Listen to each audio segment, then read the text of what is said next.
Ladies and gentlemen, thank you for listening. Thank you for downloading. And thank you for subscribing to the latest edition of the 12 Kyle podcast. I am your boy, 12 Kyle. Man, check this out. On this episode, what I want to talk about is number 23 versus number 26 without the NBA championships. If you're not familiar with those numbers belong to Michael, Jeffrey Jordan, and LeBron James, respectively. Now, I know there's always been this debate about who's better, who's the GOAT, the greatest of all time. You see it on social media, you see it on TV, you see it on ESPN at least once every 4 or 5 days. And there are some statistical data to kind of back up case for either one. But I will say this, and I'll start the episode by saying this. Unless one of you suckers are going to create some type of time machine where we can go back in time and put Jordan in his prime and put LeBron in his prime and put them in the same place, it's all opinion.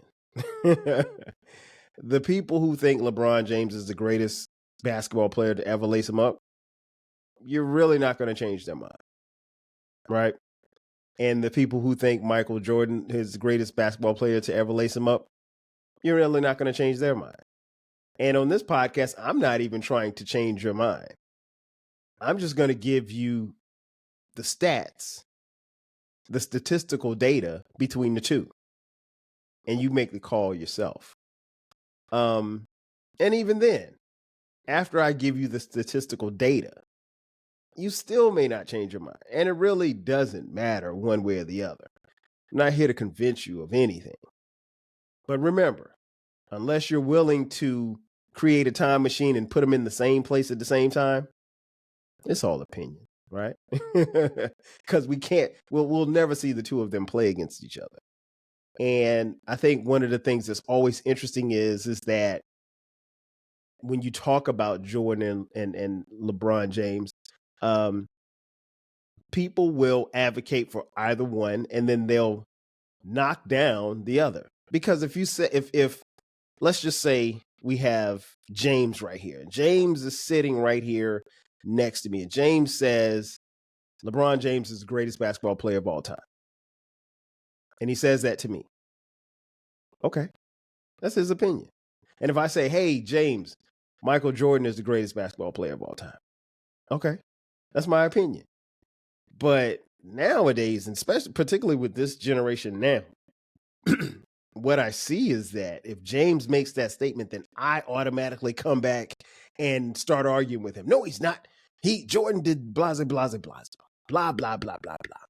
And then he comes back, well, LeBron did blah, blah, blah, blah, blah. And again, if you're not willing to create a time machine where we can go back in time like Michael J. Fox did in Back to the Future, well, what are we arguing for, right? So that's the backdrop of this podcast. But one of the things that's always interesting is that when you start talking about Jordan and James, what comes up is, the championships. At the time of this recording, Michael Jordan has 6 championships. He won 6 championships. At the time of this recording, LeBron James has won 4 championships. LeBron James is now, at the time of this recording, in his 20th season, if I'm not mistaken. I'm going to go out on a limb and say he's not, for the remaining of his career, from this point of this podcast until the time he retires, whenever that is, he's not going to win another title. Again, my opinion, but based on what I see, I don't think that he's, and it's not that he's not good enough, but I just don't think the team that he's on and the teams that he's going to play against, that his team is good enough to win a title. I could be wrong, but probably not. That being said, that's usually the back and forth. Jordan got 6 rings. LeBron has 4. So what we decided to do was, again, talk about the statistical data and remove the championships. So for those who like to bump for Jordan. If you remove the championships, just look at the statistical data and then look at LeBron's. And so once you remove the titles, then you can look at the numbers and say, okay, well, hey, maybe we can make a case, or maybe we can't make a case, right?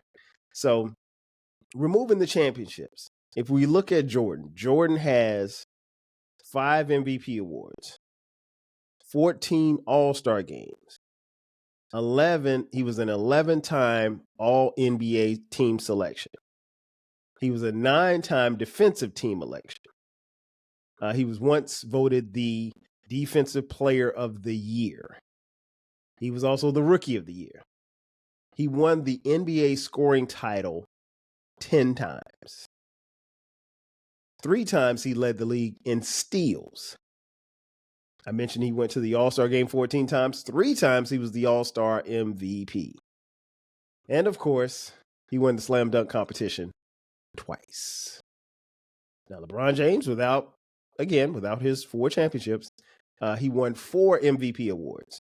I'm going to go out on a limb and say he's not going to win any more MVPs from the time of this recording until the end of his career. He just recently completed his 20th All-Star game. He was a 19-time All-NBA team selection, but I say, you know what, let's bump it up to 20 because barring injury between now and the end of the season, I think he's probably going to make the All-NBA team.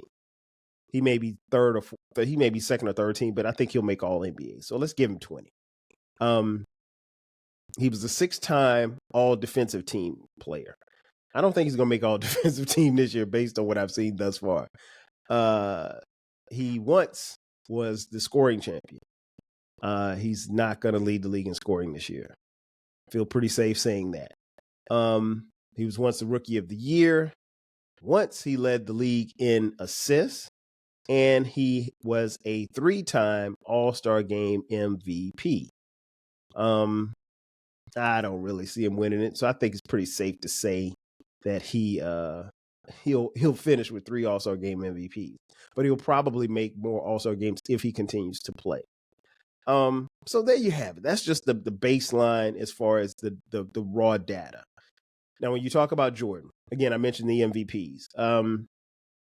His 5 MVPs really kind of underscore his excellence and his impact on the basketball court. Because that's a very, very elite status. He won those MVPs in 88, 91, 92, 96, and 98. Now, keep in mind, he won the MVPs in 96 and 98 after taking a 2-year layoff from basketball. Remember, he retired and went to go play baseball. So, in essence, I mean, what that does is that shows, Jordan's ability to perform at an extreme high level throughout different stages of his career. Because I could make the case the 88 year might have been the greatest year that he's ever played, and probably his most dominant on both ends of the court. I'll touch on that a little later. But in 88, he averaged 35 points a game, 5 rebounds, almost 6 assists. Pretty dominant, right? LeBron's MVP season, conversely, his MVP seasons, again, he won 4 MVPs. And his 4 MVPs really, add to the greatness of who King James truly is and his brilliance and his impact on basketball. He won those MVPs in 2009, 2010, 2012, and 2013. So, I mean, it was 2 years back to back. And, 2011, I mean, he was right there too. So, and that spanned his time with 2 different teams, actually, Cleveland Cavaliers and the Miami Heat.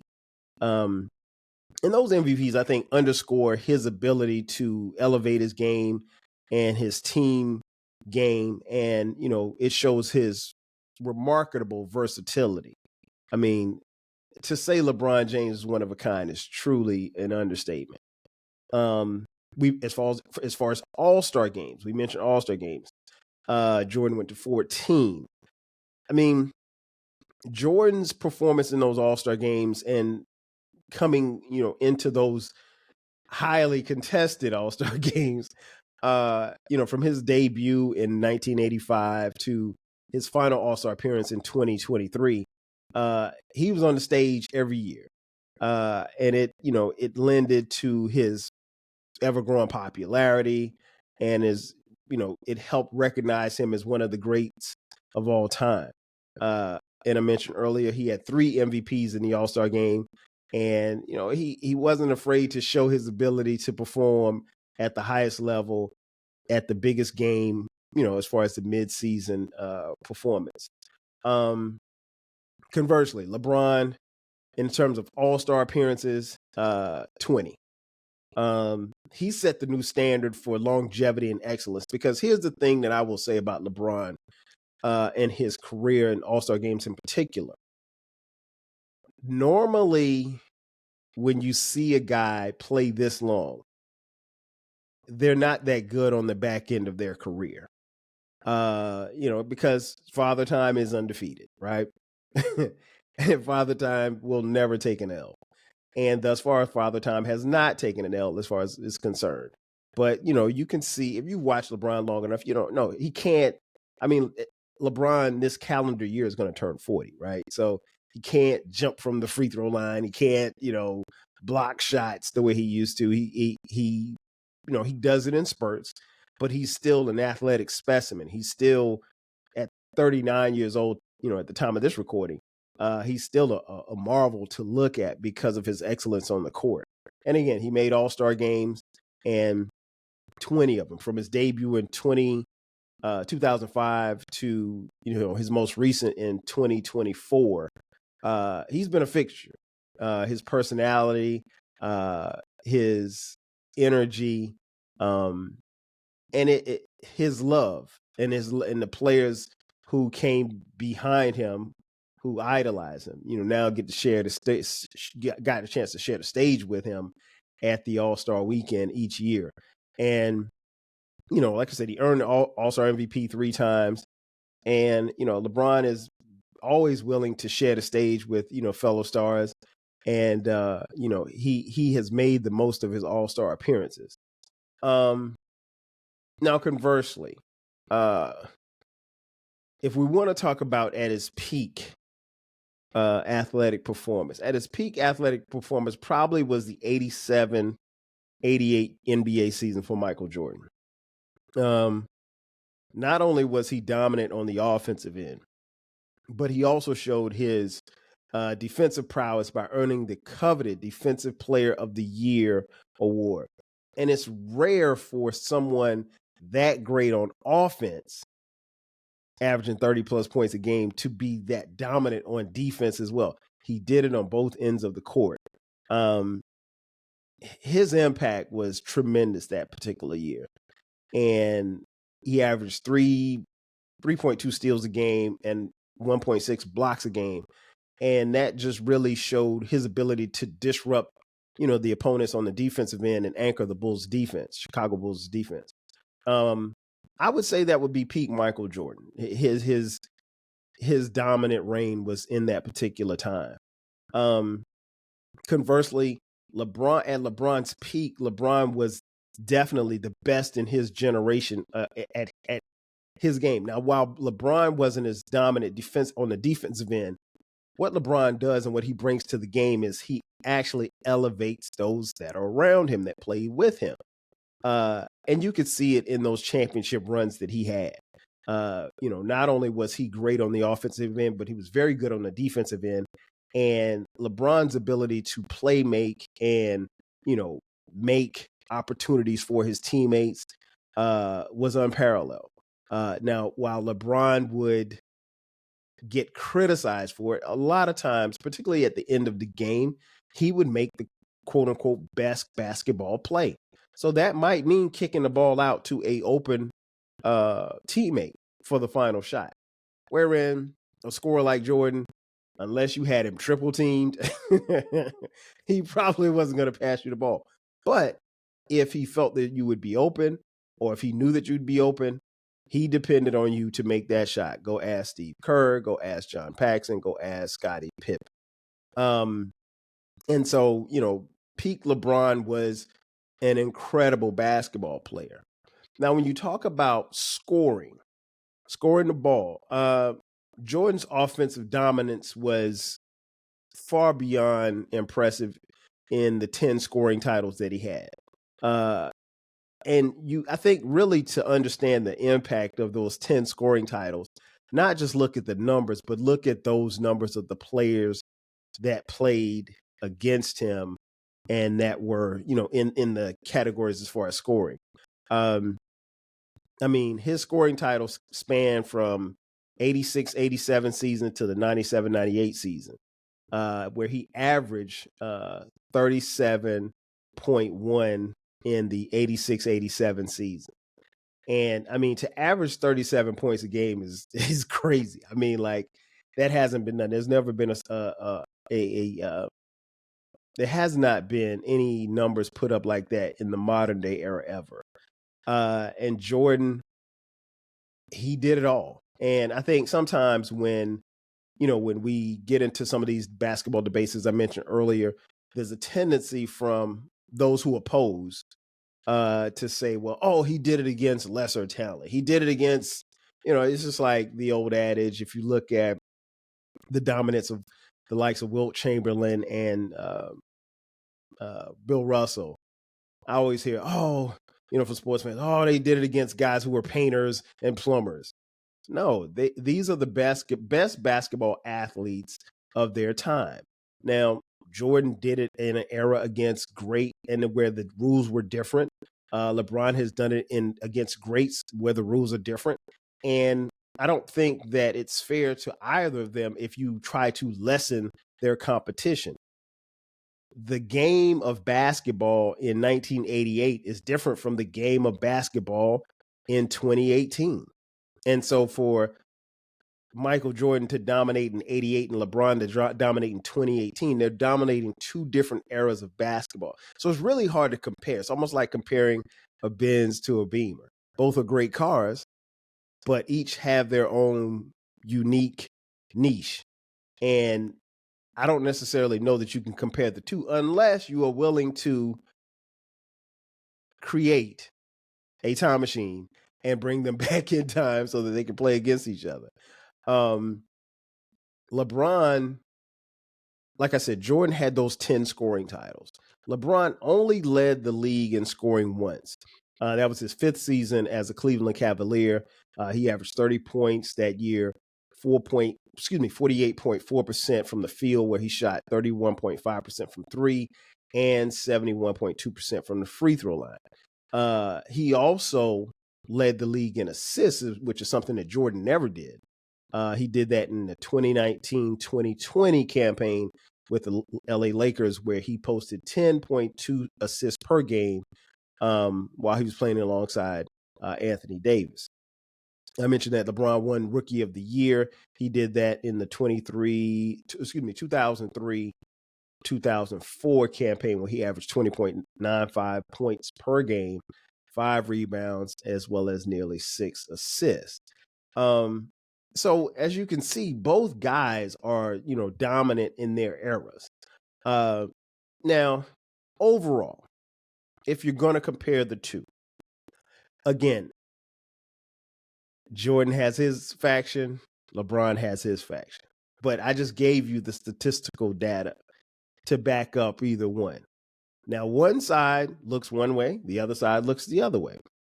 Overall, Jordan's ability to excel on both ends of the court, and his accolades, his scoring titles, and his, everything around him. I'm not even going to talk about the impact, because that's something that always gets brought up, but you can't really measure impact. I think Jordan, those things that he did actually solidifies his legacy as one of the greatest and most well-rounded basketball players to ever put on a pair of sneakers. And to further boost Jordan's legacy, Jordan participated and won the slam dunk contest when he was a rookie in 1985. The same year that he posted 28.2 points, 6 rebounds, and nearly 6 assists. And then he won it again in 1988, same year that he won the MVP of the All-Star Weekend, which happened to be in Chicago. I will say this much about that dunk contest. Dominique was robbed. Let it be known, Dominique was robbed. Now, conversely, LeBron James at the time of this recording is in his 20th season, and he's still averaging 23, 24 points a game, 5, 6, 7 assists a game, and he's still being as consistent as he's ever been. Maybe not as dominant, but as consistent as he's ever been. And as I mentioned a little earlier, normally when you see guys 35, 36, 37, 38 years old still playing in the NBA, they're like the last guy on the bench. They're the guy who, and maybe they might be the sixth man, but they're averaging 5 or 6 points a game. They're there for moral support. This guy is still the leader of his team. This guy is still the face of the NBA. This guy is still trying to get to title number 5. This guy just recently scored his 40,000th point. I mean, nobody else in the NBA has scored 40,000 points but LeBron James. Statistically, LeBron James has scored more points than any other player who's ever played in the NBA. LeBron's longevity is a testament to his career. By the time that he finishes playing, he's going to probably either hold or be very close to the top of every major statistical category in the NBA. Again, he scored 40,000 points. Nobody else has scored 40,000 points. And his career to this point has spanned 20 years. That being said, Jordan's legacy as the greatest of all time is founded on the combination of his skill, his greatness on both ends of the floor, and he set the standard for the NBA. Maybe once and for all, after getting the statistical data, we can throw away this argument about who's the greatest. The numbers speak for themselves. Jordan probably should be crowned the best to ever compete in the NBA. But unless you're willing to create a time machine and go back in time and put LeBron James against Michael Jordan in the 90s, it's up for debate. Ladies and gentlemen, that's going to do for me. Thank you for checking out this edition of the 12 Kyle podcast. Be sure to subscribe to the podcast. Podcast drops every Thursday at midnight. From time to time, we drop bonus episodes on Sundays at midnight. If you're on social media, be sure to follow 12 Kyle and the 12 Kyle podcast on Twitter X, Facebook, Instagram, and TikTok. Remember, the podcast is on all streaming platforms. We also have a YouTube channel with all the videos as well as audio. And if you feel so inclined, feel free to throw a couple of dollars our way. Hit us up, $, TWELVEKYLE. Again, that's going to do it for me. I am your boy 12 Kyle, and we'll catch you guys next time. 5,000.